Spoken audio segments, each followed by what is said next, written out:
welcome to another edition of the Nigeria Business TV, and we're excited to come your way again as always, and it's going to be pretty exciting today. Like I told you at the start of this season this year, that we're bringing you loads of content, and we're bringing you solid experts in different subject areas to really help us to uncover opportunities in the Nigerian economy and globally. So I'm pleased to have with me in the studio today, Oise. Yeah. And so because I've been struggling with the names. Pardon me, guys. And he has to have apologized in advance. Yeah, that's fine. It's a mouthful, right? In the studio, he's a software and IT entrepreneur. Yeah. And he has a lot of insights, to help us with today, because it's going to be leading us around how to, take our business global, even when you're not leaving your base. I don't know if I should give a spoiler here. He earns a lot of money in dollars, pretty much, and he's in Nigeria. Of course, I won't tell you his address so that you don't have a kidnap case. So it's great to have you. Thanks for coming. Thank you so much. Thanks a So lot. just a brief introduction about what you do, Right. and who you are, what you do. So, my name is Oise. I recently started telling people my name is Oise because, everywhere it's been Emmanuel, but I'm trying to be more indigenous in my approach. I find that you need to have that. So I'm a software engineer by training and by continuous training.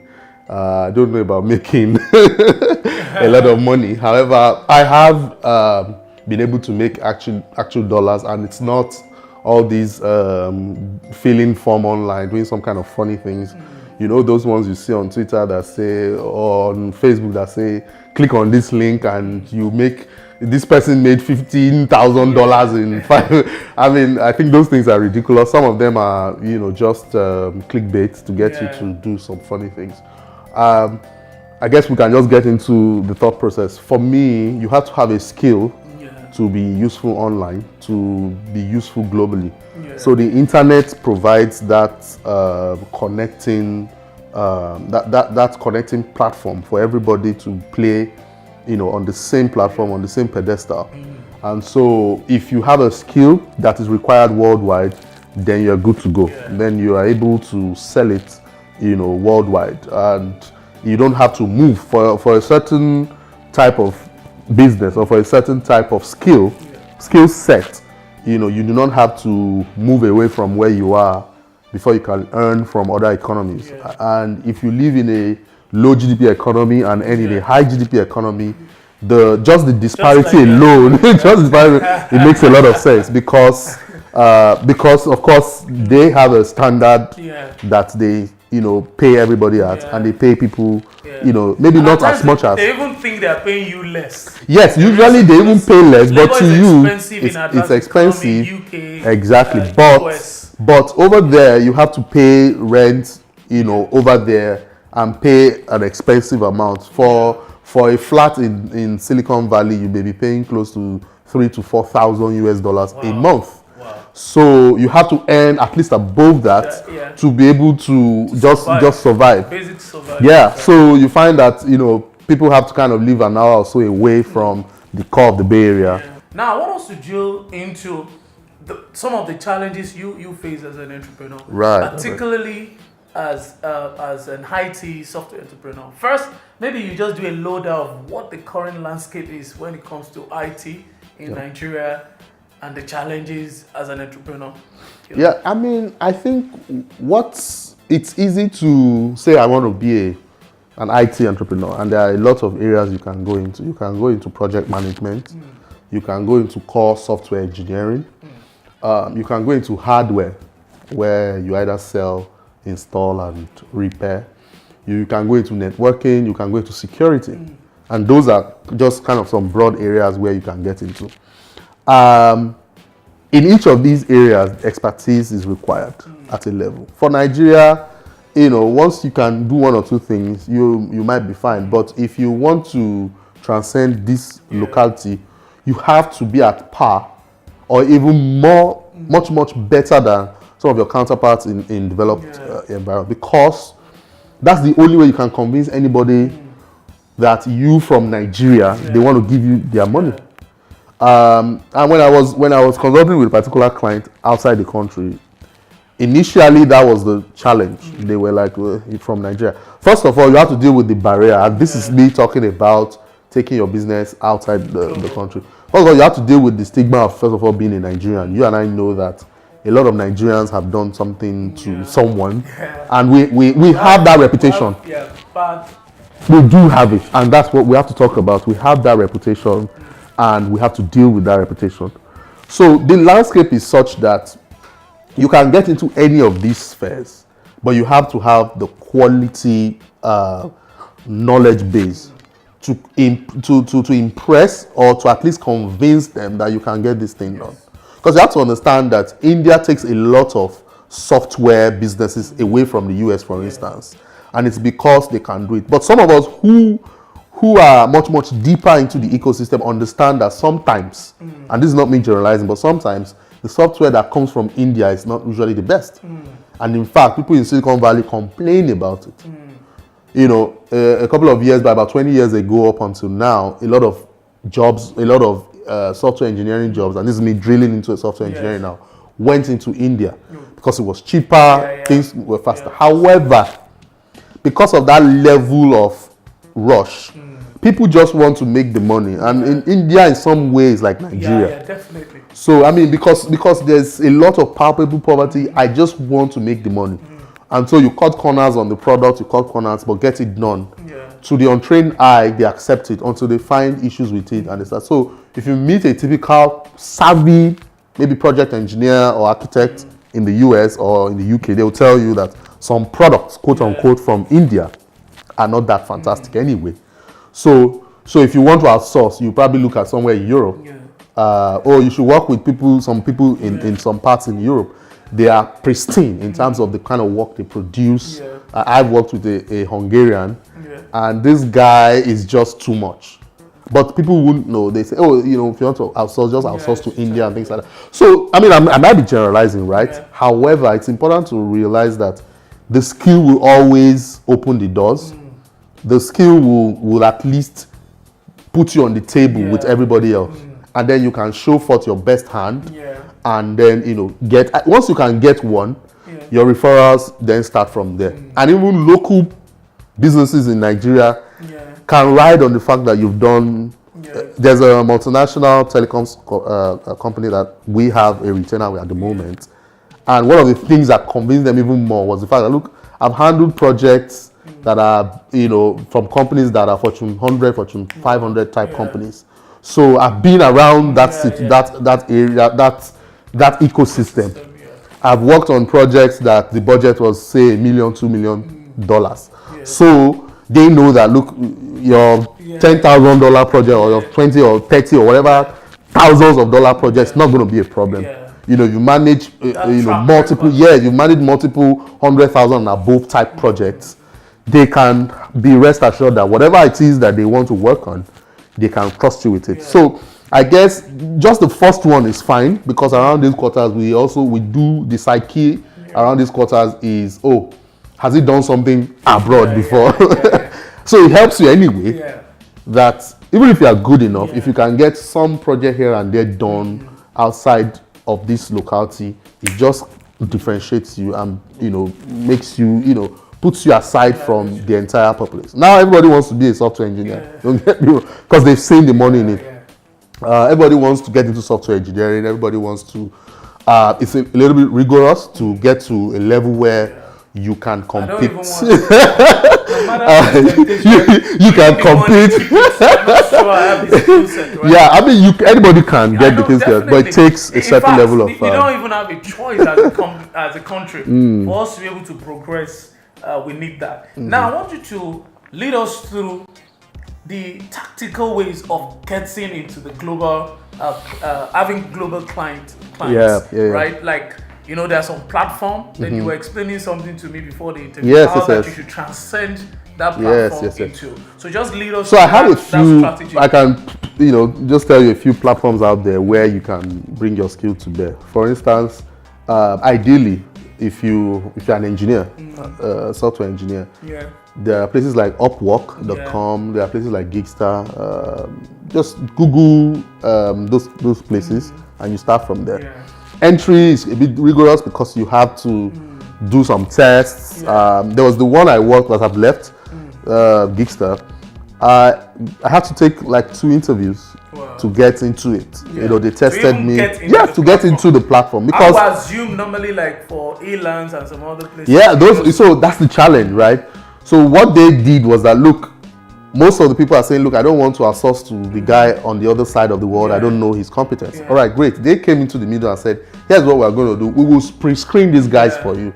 Not only like a marketplace. Yeah. Move from the marketplace. So for instance, I think Upwork says they pick the top 2% engineers around the world to be on their platform. And their engineering exercises are incredibly thorough. So that if you can scale that, they know that there's no project that you can't handle once you're on their platform. Then when you get on their platform, you start. Now, once you get on the platform, there are a lot of jobs that come your way. You pick the ones you can work on, because the temptation is also to say, oh, hey, this one is really this one sounds. But if you do not have the competence, you find that there's no tolerance for incompetence like we do have in Nigeria. That's one shocking. I wouldn't say shocking, but that's one expected. There's no tolerance for mediocrity. There's no tolerance for incompetence. If you don't know it, you don't know it. Don't say you know it if you don't know it. If you know it, you know it, and nobody's going to argue with you. But when you and will tell, time will tell if you don't know it, because you put the first iteration, it looks terrible. They're talking to you about it. You can't really keep up. They know that this guy doesn't know what he's doing, and you're out of the door. So, and you don't want to squander your opportunities. And so that level of, like again, I'm saying again, you have to have that level of competence going in. Doesn't mean that you have to have all the competence, but a certain level of competence that is tradable, quote unquote. You go on there and then start, taking projects one after the other. I learned a lot working on a number of projects from there. I had done a number of them in Nigeria.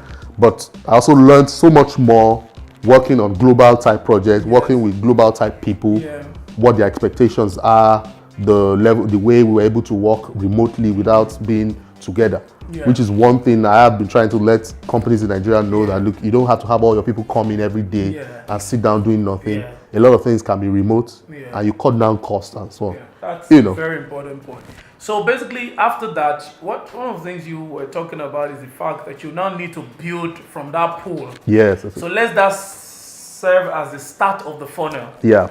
Which is endless, really, that you can now begin to build your personal brand. Absolutely. I think that's where LinkedIn, showcasing what you have done, comes in, right?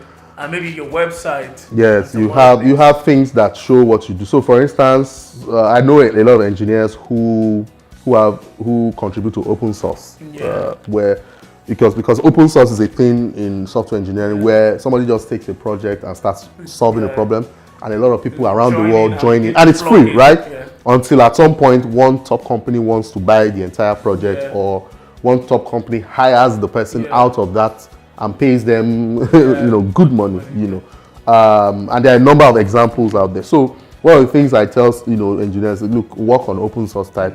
Even the person I'm mentoring at the moment, I was like, look, after these trainings you're going to get, you're going to have to take an open source project that you are passionate about and just start committing code. Let people see that the kind of work you're doing. Let people be able to see that you are passionate, you know what you're doing, and that you are actually doing it and executing on that. Social project driving. Yes. So eventually, if I wanted to interview you on a subject matter, you can just say, hey, I worked on so and so project. Let's talk about that project. It's easier to get into your skill set rather than me just shooting questions at you, hoping that you know what I'm talking about. If you say, did you work on, say, maybe a project around social media? Oh, yes. What about finance? Oh, yes. Here's the project I did around finance on GitHub. And you open it up, oh, yes, we did this, we had it. It just helps to explain your level of skills to the person who wants to know. Even though, so this is a very, very, very important point, right? So that if you are trying to even build your base in terms of competence level, and maybe jobs are not even forthcoming. Start working on open source. And it works. So in my head, what you're telling me is that it works even for technologically driven stuff. Yes, because absolutely. I was reviewing my life in the last 3 years. I remember that one of the job I got with a tech company, it didn't last for long, was when I was serving somebody, so to speak. Then I was in between jobs, right?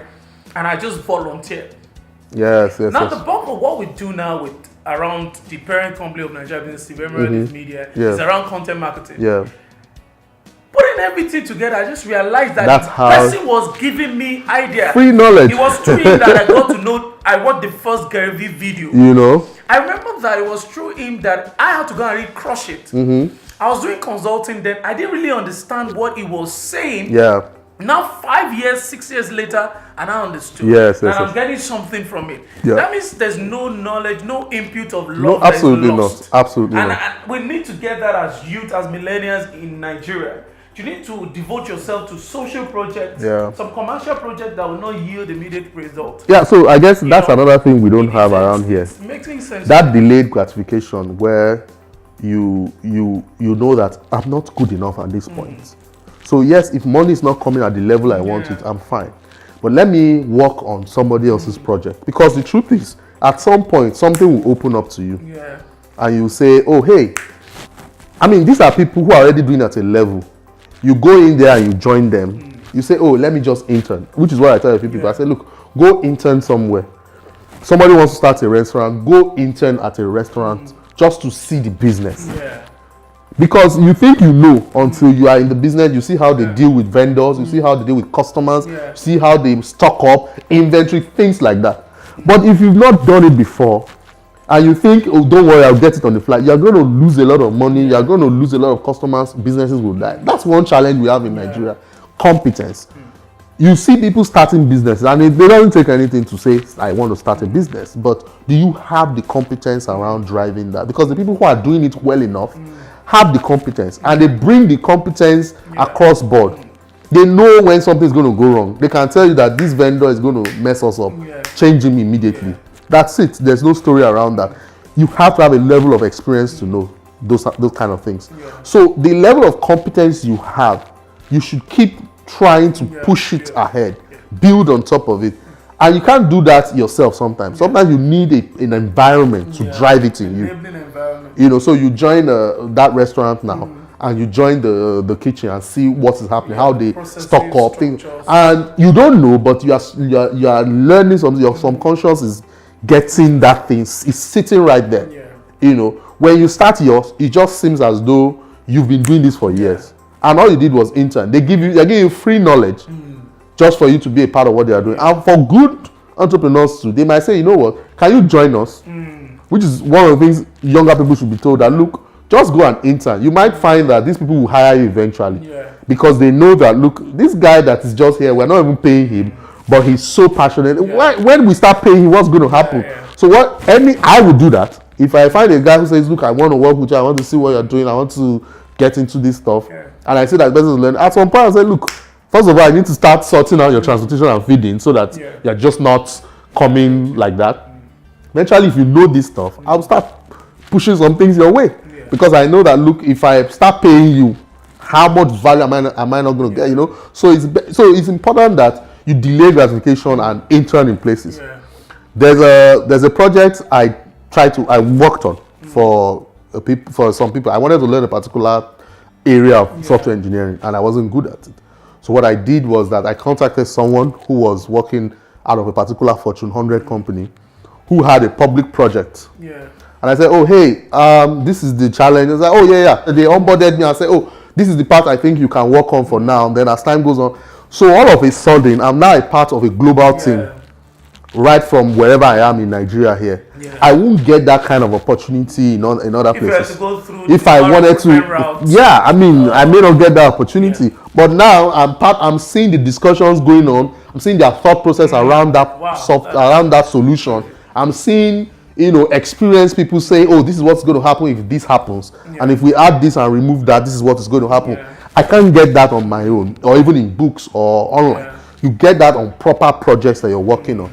And so that knowledge now, when I then say, oh, I've worked on so and so before, the person can say, are you sure? And I show them one of the things, the team I was a part of, how I was able, they're not paying me, but I'm paying myself in knowledge because eventually I'm going to use that and consult, develop something in that regard for, a company here in Nigeria or anywhere else in the world and make money from that. And for some of these stuff that are not even technical, maybe your industry is not technical, a group will always work. Yeah. Like LinkedIn groups.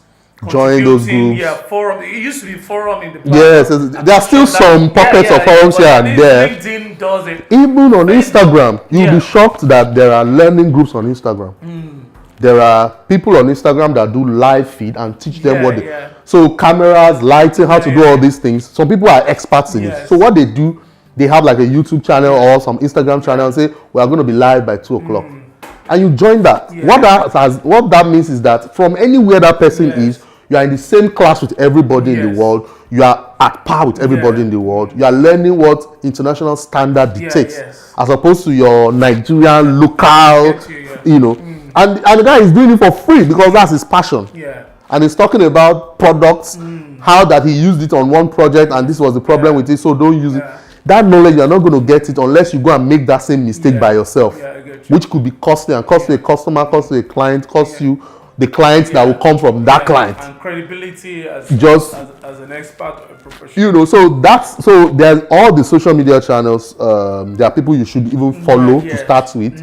People who talk about the things you do and who break it down properly. Can ask them questions. Usually these guys are eager to answer you on social media. Say, oh, you talked about this. What about when this happens? Or they will respond with more knowledge, and that's how you grow. Soon enough, you follow each other. You start DMing each other. There's someone I DM'd just yesterday on a topic, a subject matter, and he responded to me. So just being open to knowledge, being open on all the medias, it's not all fun and games. There are serious things that are happening on social media that you should embrace. It makes a lot of sense. I think this is just a perfect way to end this call. I've learned a lot, which is summarizing the thought is all about this, right, guys? It's all about you can actually gain or get global clients from your local base without leaving your base, right? But it requires you to think at the global level, which means for you to be able to do that, you need to impute knowledge at that same standard. To be able to scale up. Absolutely. The word is global. It's borderless. It's small. So you can get in and plug into some of these things. And I think it's important for us, even as Nigerians, considering the fact of how the economy is doing, playing funny, right? And we're not even sure of the headway yet in terms of, direction, leadership-wise, and so. I think it's a good time to take our destiny into our hands and begin to see how we can scale up our expertise, our skill set on a global scale. So thank Osei for coming. We'll still have to do this over and over again, right? It was fun. Just come teach us some of these things. Thank you so much. So guys, that's it. And we hope that you will like, share, and follow us. Now the website is ready, nigeriabusinesstv.com. So guys, there are loads of content. I think so far till date we've done like almost 70 or going to 80 or thereabout full-length videos. So you need to go and watch those videos on our channel and do interact with us. We can connect you to thought leaders in your different industry. We can really help you out beyond listening or watching our piece, right? We can do a lot of things together. We can do a lot of things for you. We're a channel, we're a platform, a community dedicated to serving millennials with information that they need to succeed in the business world. Bringing successful people like Osei that has several global clients like your ways. So guys, I want you to go to nigeriabusinesstv.com. It's simple, nigeriabusinesstv.com. And follow at Nigeria Business TV on all the platforms. You will be glad you did. Thanks.